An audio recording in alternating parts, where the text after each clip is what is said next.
దానియేలు రాసిన గ్రంథము 10వ అధ్యాయము 12వ వచనములో నుండి మనం చదివితే, దానియేలు దగ్గరికి దేవదూత వచ్చి దానియేలుతో మాట్లాడుతూ, దానియేలు భయపడకుము అని చెప్తుంది. ఏమని చెప్తుందండి దేవదూత? భయపడకు. ఏ విషయం తెలుసుకోవాలని, ఏం జరిగిద్దో, ఏమవుతాదో, ఏ విషయము కొరకు నువ్వు కంగారు పడుతున్నావో, ఆందోళన చెందుతున్నావో, ఆ విషయంలో నువ్వు భయపడని అవసరం లేదు, నువ్వు ధైర్యముగా ఉండని చెప్పి దేవదూత ప్రియులారా దానియేలుతో చెప్తూ ఉంది. దానియేలుతో దేవదూత ధైర్యంగా ఉండమని చెప్పిన దేవదూత అంటది, దానియేలు గురించి ఒక చక్కని సాక్ష్యాన్ని ప్రియులారా దానియేలు విషయంలో దేవదూత సాక్ష్యాన్ని ఇస్తుంది. ఏమనంటే, దానియేలు, నిన్ను నీవు తగ్గించుకొని నీ మనసును దేవునికి అప్పగించావు చూడు, ఆ రోజు నుంచి నీ ప్రార్థన దేవుని సన్నిధికి వినబడుతూ ఉంది. దేవునికి స్తోత్ర. ఎప్పటి నుంచి ప్రార్థన వినబడుతుందంటండి? దానియేలు ప్రార్థన దేవుని దగ్గర ఎప్పుడైతే తగ్గించుకున్నాడో, తాను తగ్గించుకోవటమే కాకుండా తన మనసు అంటే ఎవరికి ఇచ్చాడంటే దేవుడికి ఇచ్చాడంటండి. ఈ రోజున దేవుని మందిరానికి వస్తున్న నా ప్రియమైన తల్లి, నా ప్రియమైన తండ్రి, నీలో తగ్గింపు స్వభావం ఉందా? దానియేలు వల్లే నిన్ను నీవు తగ్గించుకోగలుగుతున్నావా?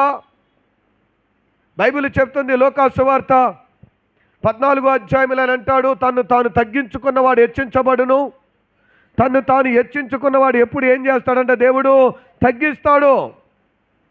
చాలామంది మాటలు కోటలు దాటేస్తాయి, పని ఏమీ ఉండదు. కానీ ప్రతి విషయంలో గర్వంగా, ప్రతి విషయంలో అహంకారంగా, గర్వపు మాటలు మాట్లాడే వాళ్ళు చాలామంది ఉంటారు. తగ్గింపు ఉండదు. కానీ దానియేలు దేవుని దగ్గరికి వచ్చిన తర్వాత అంటే మొదట దానియేలు ఏమొచ్చిందో తెలుసా? తగ్గించుకునే మనసు వచ్చింది. రెండవది, దానియేలు అంటే తన మనసుని ఎవరికి ఇచ్చాడంటే దేవునికి ఇచ్చాడు. ఈ రోజున ఎంతోమందిని చూస్తూ ఉన్నాము, లోకంలో చూస్తున్నాము, క్రైస్తవ సంఘాల్లో చూస్తూ ఉన్నాము.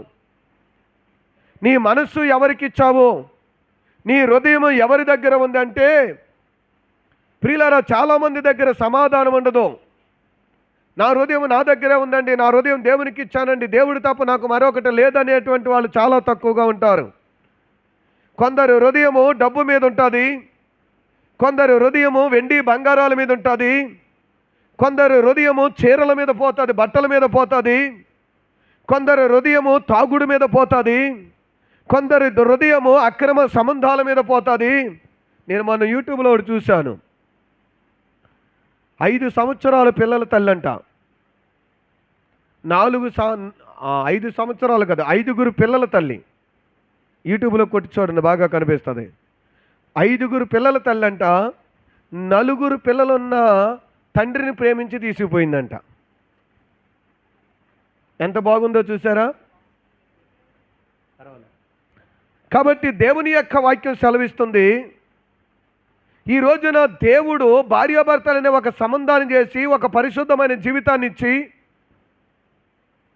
పరిశుద్ధంగా బ్రతకండ్రా అని దేవుడిస్తే 5గురు పిల్లలు పుట్టేదాకా కూడా ఆ తల్లి మనసు భర్త మీద బాగానే ఉంది. కానీ 5గురు పుట్టిన తర్వాత అంట మనసు మారిందంట. నేను ప్రేమించానని 4 పిల్లల కన్నా తండ్రితో వెళ్ళిపోయింది. ఎంత దుర్మార్గమో చూడండి. ఇక్కడ 5గురు పిల్లలు గాలి కుదిలేశాడు, వాడు 4 పిల్లల్ని వదిలేశాడు. ఏంటంటే మా హృదయము ఆపుకోలేకపోయాం. ఈ రోజున అలాంటి దౌర్భాగ్యమైన జీవితాలు ఎన్నో, అలాంటి పాపిష్టి జీవితాలు ఎన్నో, అలా దేవునికి వ్యతిరేకమైన పాపము చేస్తూ పాపములో పడి సుఖాన్ని కోరుకుని, సౌఖ్యాన్ని కోరుకుని, మనసును దేవునికి ఇవ్వకుండా, హృదయాన్ని దేవునికి ఇవ్వకుండా, పెదాలతో దేవుని ఆరాధిస్తూ శరీరం మాత్రము దెయ్యానికి ఇచ్చి, శరీరం మాత్రం శరీర సంబంధమైన క్రియలకిచ్చి బ్రతుకుతున్న క్రైస్తవులు ఎంతోమంది ఉన్నారు లోకంలో. బైబిల్ వాళ్ళ గురించి అంటాది. తిమోతి రాసిన పత్రికలో 5వ అధ్యాయంలో ఆయన అంటాడు, బ్రతుకుతున్నావన్న పేరు మాత్రం ఉంది కానీ నీవు మృతుడివే. ఇలాంటి వాళ్ళ గురించి దేవుడు అంటాడు, బ్రతుకుతున్నావన్న పేరుందంట కానీ దేవుని మందిరంలోనూ సంఘములో పేరుంది కానీ జీవగ్రంథంలో పేరు లేదు. దేవుని దృష్టిలో వాళ్ళు ఎప్పుడో చచ్చిపోయినట్లే. ఎందుకంటే వారి క్రియలు పరిశుద్ధమైనవి కాదు, వారి మలిన వస్త్రాలను ఉతుక్కోలేదు, ఇంకా పరిశుద్ధముగా కడగబడలేదు. దేవునికి మనసు ఇవ్వకుండా కేవలము పెదాలతో దేవుని ఆరాధిస్తూ, కేవలం పెదాలతో దేవుని స్తుతిస్తూ, తమ శరీర సంబంధమైన తుచ్చమైన కోరికలకు, పాపిష్టి ఆలోచనలకు, పాపిష్టి కోరికలకు ప్రియులారా శరీరాన్ని ఇచ్చి పాడు చేసుకునేటువంటి వాళ్ళు ఎంతోమంది ఉన్నారు. ఇంకా బాధ కలిగించే విషయం ఏంటో తెలుసా? తిమోతి రాసిన పత్రికలు అపోస్తలుడైన పౌలు గారు అంటాడు, మీలో కొందరు అన్యాయపు యొక్క దుర్మార్గమైన క్రియల్లో ఉన్నారు అన్నాడు. అంటే అన్యాయపు యొక్క దుర్మార్గమైన క్రియల్లో ఉన్నారని ఎందుకు అన్నాడంటే, ఆయన అంటాడు, పైకి భక్తి గలవారిగా ఉండి ఆ భక్తి యొక్క శక్తిని ఆశ్రయించకుండా, ఆ భక్తికి పైకి పేరుకి మాత్రము భక్తులే కానీ ఆ భక్తి యొక్క శక్తి మీలో లేదు. ఎందుకో తెలుసా? దేవుని మందిరానికి, ఆలయానికి వెళ్తూ ఉన్నారు, చర్చికి వెళ్తూ ఉన్నారు, ప్రియులారు అనేక స్థలాలకు వెళ్తూ ఉన్నాం, కానీ ఏమి లేదంటే దేవుని మీద ఉన్నటువంటి భక్తి ఉంది, కానీ ఏమి లేదంటే శక్తి లేదు. ఎందుకు పౌలు గారు అంత ఘాటుగా చెప్పారంటే, బైబిల్ గ్రంథం సెలవిస్తుంది, మీలో ఒకడు తన సొంత ప్రియులారా ఆ అక్రమ సంబంధంతో పిన్నితోటే ఉన్నారంటాడు. ఆ అధ్యాయం చదివితే చాలా బాధేస్తుంది. ఈనాడు లోకంలో కొందరు చూస్తే సొంత చెల్లెలు కాపురాలు పాడు చేసేటువంటి అక్కలు చాలామంది ఉన్నారు. సొంత చెల్లెలు జీవితాలే నాశనం చేసేవాళ్ళు చాలామంది ఉన్నారు. కన్న కూతురు కాపురాలు పాడు చేసే అత్తలు చాలామంది ఉన్నారు. ఎందుకంటే వీళ్ళ మనసు దేవుడికి కాదు, వీళ్ళ మనసు వాక్యానికి కాదు. ఈ మనసు ప్రియులారా దేవుని భయం లేకుండా వాయు వరుసలు విడిచి, మంచి చెడ్డలు విడిచి, లోక సంబంధమైన పాపిష్టి జీవితాన్ని జీవిస్తూ పైకి మాత్రము భక్తులుగా ఉండేటువంటి వారు ప్రియులారా చాలా చాలా భక్తిపరులుగా నటించే వాళ్ళు చాలామంది లోకంలో ఉన్నారు. సొంత చెల్లెలు కాపురాలు కూల్చేసే వాళ్ళు ఉన్నారు. సొంత అక్క కాపురాన్ని కూల్చేసే వాళ్ళు ఉన్నారు. నమ్మించి ఫ్రెండ్ని, నమ్మించి స్నేహితురాలు కదా అని ఇంటికి రప్పిస్తే, ఇంటికి వచ్చినట్టు మంచి చెడ్డ మాట్లాడుతూ ఉంటే ఆ ఫ్రెండ్ భర్తనే తీసుకుపోయినటువంటి వాళ్ళు కూడా ఉన్నారు. ఇంతటువంటి దుర్మార్గులు, ఎవరిని నమ్మాలో తెలియని దినాలు, ఎవరితో స్నేహం చేయాలో తెలియని దినాలు. అంటే బైబిల్ సెలవిస్తుంది, వీళ్ళ మనసు ఎక్కడుంటుంది, వీళ్ళ ఆలోచన ఎక్కడుంటుంది, వీళ్ళ హృదయాన్ని ఎవరికి ఇచ్చారు? వీళ్ళ హృదయాన్ని దేవుడికి ఇచ్చారా? వీళ్ళ హృదయాన్ని భార్యకి ఇచ్చారా? వీళ్ళ హృదయాన్ని భర్తకి ఇచ్చారా? వీళ్ళ హృదయాన్ని దేవుని మీద ఆనుకునేలా ఉన్నారంటే హృదయమును అడి ఆశలకు వదిలేస్తూ ఉన్నారు. హృదయాన్ని అడి ఆశలకు వదిలేస్తూ ఉన్నారు. దైవ భయమును విడిచి దేవుని యొక్క మార్గాలను విడిచి వెళ్తే శిక్ష వస్తుందని తెలుసు, అయినా భయం లేనటువంటి స్థితిలో తిరుగుతున్నటువంటి వారు ఎంతోమంది ఉన్నారు. అందుకనే దానియేలు గురించి దేవుడు రాయించిన మాట ఏంటో తెలుసా? అతడు మనసునంట వాళ్ళకి వీళ్ళకి ఇవ్వలేదంట. ఎవరికి ఇచ్చాడంట? దేవుడికి ఇచ్చాడంట. ఒక తండ్రి వచ్చి ఏడుస్తూ బాధపడుతూ అంటాడు, 16 సంవత్సరాలు పెంచాడు. ఆ పిల్లకి 16 సంవత్సరాల వయసు, పెద్ద వయసు ఏమీ కాదు. 10th క్లాస్ చదువుతుంది, 10th పూర్తవుతుంది. మా అమ్మాయి కొరకు ప్రార్థన చేయండి అని తండ్రి బాధపడుతూ ఉన్నాడు.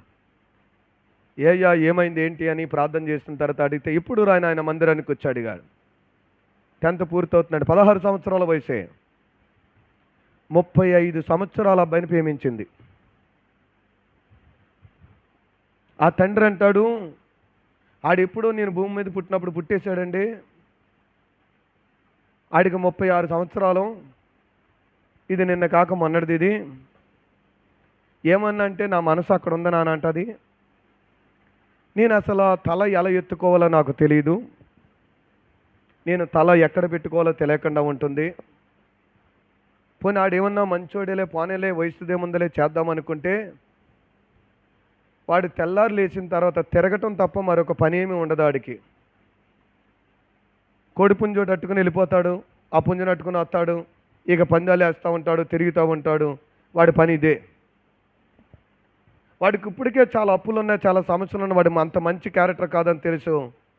చూస్తా పిల్లని ఎలాగేమన్నా నేను అడిగితే ఇదంటది, నేను చచ్చిపోతే చచ్చిపోతాను, నా మనసు మాత్రము అక్కడే ఉందంట. 35 సంవత్సరాలు, 36 సంవత్సరాల మీద. అంటే దేవుని యొక్క వాక్యం సెలవిస్తుంది, యవనస్తుడా యవనస్తురాలా నీ హృదయం ఎక్కడ ఉంటుంది?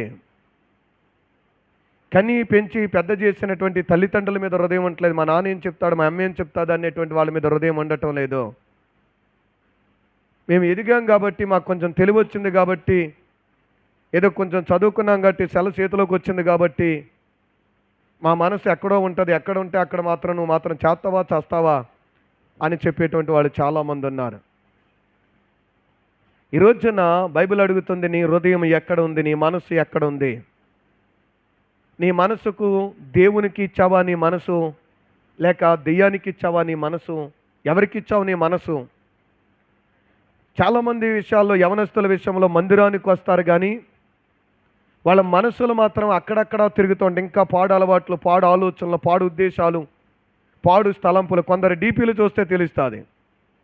స్టేటస్లు పెట్టేస్తూ ఉంటారు మంచి మంచి పాటలు, సినిమా పాటలు. ఆ స్టేటస్ చూసినప్పుడు అర్థమైపోద్ది వాడి మనసులో ఏముందో, వాడి బతికేంటో, వాడి ఆలోచన ఏంటో. ఈ రోజున బైబిల్ సెలవిస్తుంది, ఎలాంటి హృదయం కలిగి ఉన్నావు, ఎలాంటి మనసు కలిగి ఉన్నావు? ఆ తండ్రి